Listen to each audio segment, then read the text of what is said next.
নমস্কাৰ, মোৰ YouTube channel success পইণ্টলৈ আপোনালোকক স্বাগতম জনাইছোঁ। মই কৃষ্ণাশ্ৰী।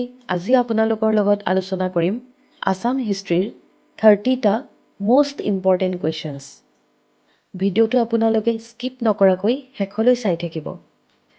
আৰু আজি যদি কোনোবাই মোৰ চেনেলটো নতুনকৈ চাইছে তেনেহ'লে প্লিজ মোৰ চেনেলটো ছাবস্ক্ৰাইব কৰি দিব।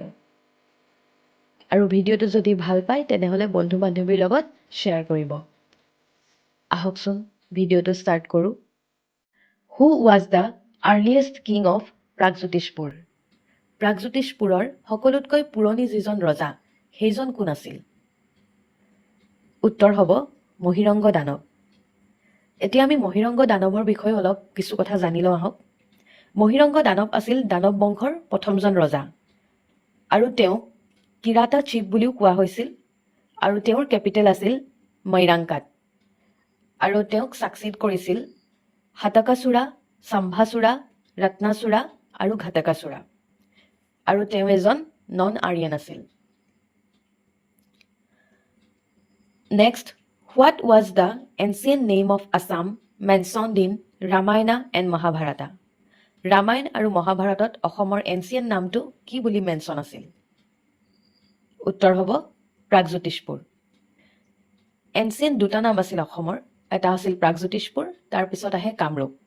According to Ramayana, Amrit Raja was the founder of the kingdom of Pragjyotish. ৰামায়ণৰ মতে অমৃত ৰাজা কোনটো কিংডমৰ ফাউণ্ডাৰ আছিল? উত্তৰ হ'ব Pragjyotish. Narakasura founded which dynasty? নৰকাসুৰে কোনটো বংশ প্ৰতিষ্ঠা কৰিছিল? আৰু ইয়াৰ উত্তৰ হ'ব ভৌম ডাইনেষ্টি। ভৌম ডাইনেষ্টি বা আমি অসুৰ ডাইনেষ্টি বুলিও ক'ব পাৰোঁ। আৰু এই নৰকাসুৰাই ঘটাকাসুৰাক হত্যা কৰি ৰজা হয়। আৰু নৰকাসুৰাক আমি ভূমিৰ পুত্ৰ বুলিও ক'ব পাৰোঁ, গডেছ ভূমিৰ পুত্ৰ, আৰু বিষ্ণুৰ বৰাহ অৱতাৰ বুলিও কোৱা যায়। আৰু নৰকাই আছিলে ফাৰ্ষ্ট ৰুলাৰ যোনে আৰ্য যিটো কালচাৰ সেইটো ইণ্ট্ৰডিউচ কৰিছিলে। আৰু এই কামাখ্যা যিটো মন্দিৰ, সেই কামাখ্যা মন্দিৰটো আছে নীলাচল পাহাৰত। আৰু এটা কথা আমি মনত ৰাখিব লাগিব, নৰকাসুৰা আছিলে ভৌম বা অসুৰ ডাইনেষ্টিৰ প্ৰথমজন ৰজা। Name the two medieval text that were compiled in the region of Assam.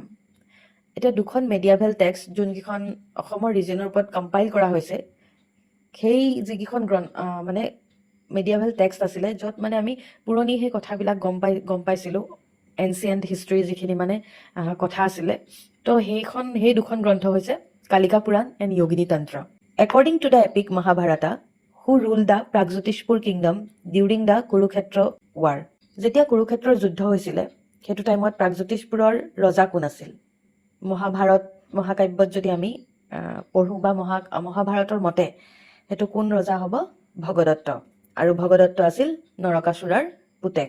আৰু শ্ৰীকৃষ্ণই নৰকাসুৰক বধ কৰি ভগদত্তক ৰজা পাতে। Next, the founder of the Varman dynasty was? আৰু তৃতীয়তে যিটো ডাইনেষ্টি আহে সেইটো হ'ল বৰ্মন ডাইনেষ্টি। আৰু এই বৰ্মন ডাইনেষ্টিৰ প্ৰথমজন ৰজা আছিল পুষ্য বৰ্মন। আৰু এই পুষ্য বৰ্মনৰ কণ্টেম্পৰাৰী আছিল সমুদ্ৰগুপ্ত। সেইটো কথা আমি মনত ৰাখিব লাগিব। Next, Bhaskar Varman succeeded to the throne of Kamrup in? Bhaskar বৰ্মনে কেতিয়া কামৰূপৰ ৰজা হৈছিল? 594 AD। Bhaskar Varman is also' known as? Bhaskar বৰ্মনক আৰু আমি কি হিচাপে জানো? তেওঁ কুমাৰ ৰজা বুলিও জনা যায়। তেওঁ এজন ফেমাছ ৰজা আছিল বৰ্মন ডাইনেষ্টিৰ আৰু লাষ্ট ৰুলাৰ আছিল বৰ্মন ডাইনেষ্টিৰ।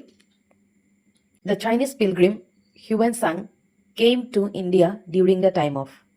এজন চাইনিজ পিলগ্ৰিম হিউৱেন চাং আমাৰ ইণ্ডিয়ালৈ আহিছিল। কাৰ সময়ত আহিছিল বুলি ক'লে আমি ক'ব পাৰোঁ হৰ্ষবৰ্ধনৰ টাইমত। আৰু তেতিয়া কামৰূপত আছিল Bhaskar Varman. Hiuen Tsang came to Kamrup during the time of Bhaskar Varman. And Bhaskar Varman attended a grand religious assembly at? Bhaskar বৰ্মনে এটা গ্ৰেণ্ড ৰিলিজিয়াছ এছেম্বলি ক'ত এটেণ্ড কৰিছিল বুলি ক'লে ইয়াৰ উত্তৰটো হ'ব কন্নৌজত।